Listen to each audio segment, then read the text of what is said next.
Assalamualaikum warahmatullahi wabarakatuh.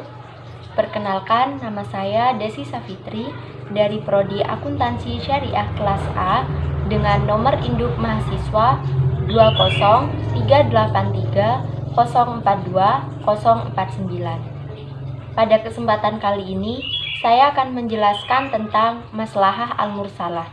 Namun sebelum itu, saya akan menjelaskan terlebih dahulu yang pertama pengertian maslahah al-mursalah. Kata maslahah berakar pada al-aslu, yang merupakan bentuk masdar dari kata kerja salaha dan saluhu yang secara etimologis berarti manfaat. Menurut ahli usul fiqh, maslahah al-mursalah ialah kemaslahatan yang telah disyariatkan oleh syar'i dalam wujud hukum. Pembentukan hukum dalam kemaslahatan ini semata-mata dimaksudkan untuk mencari kemaslahatan manusia. Tujuan utama maslahah al-mursalah adalah kemaslahatan, yakni memelihara dari kemudorotan dan kemanfaatannya. Adapun dalil tentang hujjah maslahah al-mursalah adalah sebagai berikut. 1. Sesungguhnya permasalahan tentang kebaikan manusia selalu muncul dan tidak akan pernah berhenti. 2. Sesungguhnya sudah banyak orang yang menggunakan maslahah al-mursalah, yakni dari para sahabat, para tabi'in, dan mujtahid. Mereka menggunakan maslahah al-mursalah untuk kebenaran yang dibutuhkan. Syarat-syarat maslahah al-mursalah bisa dijadikan dasar hukum adalah sebagai berikut. 1.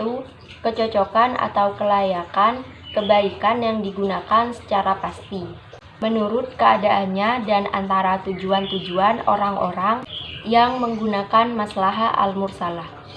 2. Hendaknya maslahah al-mursalah dapat diterima secara rasional. 3. Dalam menggunakan maslahah al-mursalah, hendaknya tidak menghilangkan yang sudah ada. Ada beberapa golongan yang tidak mau menggunakan maslahah al-mursalah sebagai landasan hukum. Alasannya adalah sebagai berikut. 1. Sesungguhnya syariat Islam sudah cukup dalam mengatur setiap permasalahan manusia dengan petunjuk yang dihasilkan dari qiyas. 2. Sesungguhnya hukum syara sudah cukup dalam menetapkan kepastian dalam sebuah kebenaran. 3. Ada golongan yang beranggapan bahwa sesungguhnya maslahah al-mursalah tidak dapat mencantumkan dalil yang khusus. Yang kedua, jenis-jenis maslahah al-mursalah. 1. Maslahah al-mu'tabarah, yakni maslahah yang diakui secara eksplisit oleh syara' dan ditunjukkan oleh dalil atau nas yang spesifik. 2. Maslahah al-mulghah, yaitu maslahah yang tidak diakui oleh syara'. Bahkan maslahah ini ditolak dan dianggap batil oleh syara'.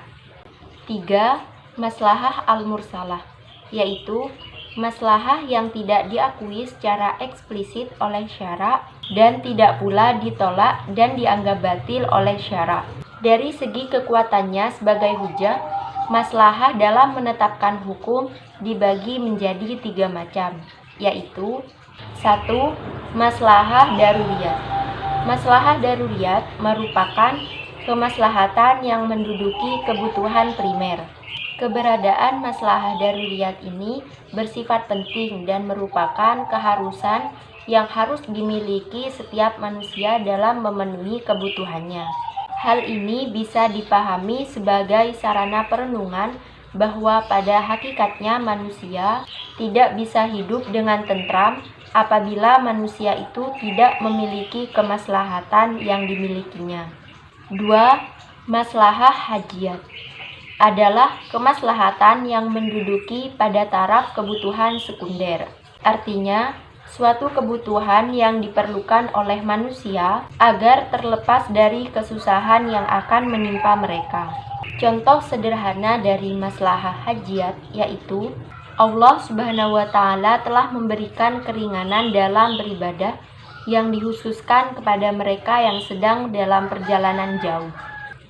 3. Maslahah tahsiniyat. Maslahah tahsiniyat adalah kemaslahatan yang menempati pada kedudukan tersier, sehingga dengan memenuhinya dapat menghindarkan manusia dari perbuatan yang tidak terpuji. Yang ketiga, status hukum maslahah al-mursalah.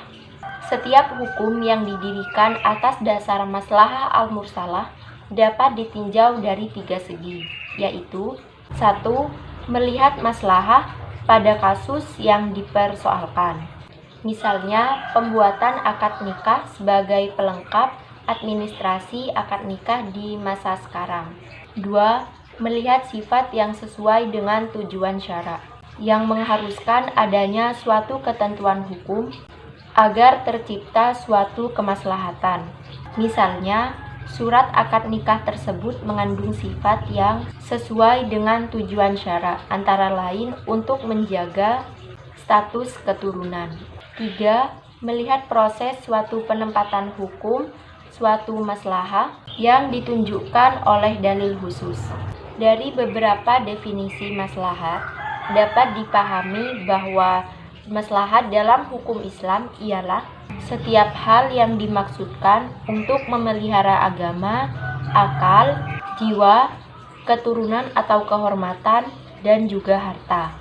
Kelima hal ini merupakan kebutuhan primer bagi kehidupan manusia. Sekian penjelasan dari saya, kurang dan lebihnya saya mohon maaf yang sebesar-besarnya. Wabillahi taufiq wal hidayah. Wassalamualaikum warahmatullahi wabarakatuh.